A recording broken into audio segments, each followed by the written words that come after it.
The Harmontown documentary is going to be at South by Southwest. I forgot to mention that last week.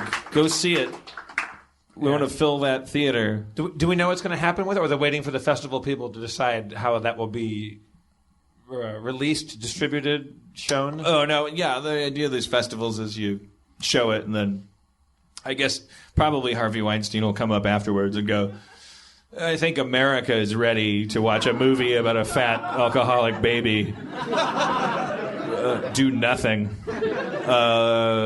Let's put this in 50,000 theaters, and I mean that. Barring that happening, I think it'll be in the fans' hands. I think it's a very interesting movie. I'll say one thing: it's a very fair portrayal of me, which is a bummer for me. But that was up to you, because this thing has gone through zillions of cuts. But you kept going in there saying no, like let's not pull the punches. Well, don't on that. mischaracterize that. A lot of people online are wondering about that, but I want to make it very clear, and it will be made very clear, because my name's on it as an executive producer. But I think it'll be very clear when you see it that I couldn't possibly have had final cut.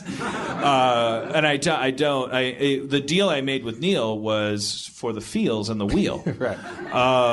You dig? The deal I made with Neil was it's my tour, it's his movie, and I wanted to be able to try to help him. And there were a couple moments where he's doing a bit, if you're saying like, hey, look at that thing across the room, and I'm able to say, you should cut to that thing here. And it'll get a bigger laugh than what you're getting right now if you change it by 8 frames. But I am not allowed, I wish I was allowed, but which is why I can't be allowed to say, hey, that part where I'm really abusive to my girlfriend? Let's lift that. It doesn't, it would make a shittier movie, and also, I would be doing it for the wrong reasons.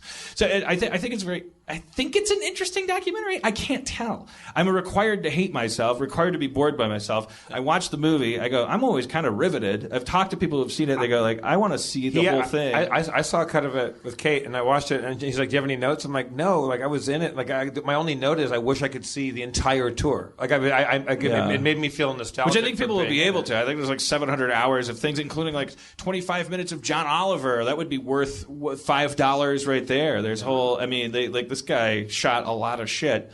They could show 17 hours of us singing Pringles Dick and chicken noodle dick. Yeah, I think what emerges is a very, very, very interesting portrait of a 41-year-old idiot that doesn't know what he's doing at all. Okay, so, but I think it's interesting. There's a depth to it too that has to do with the fans and the.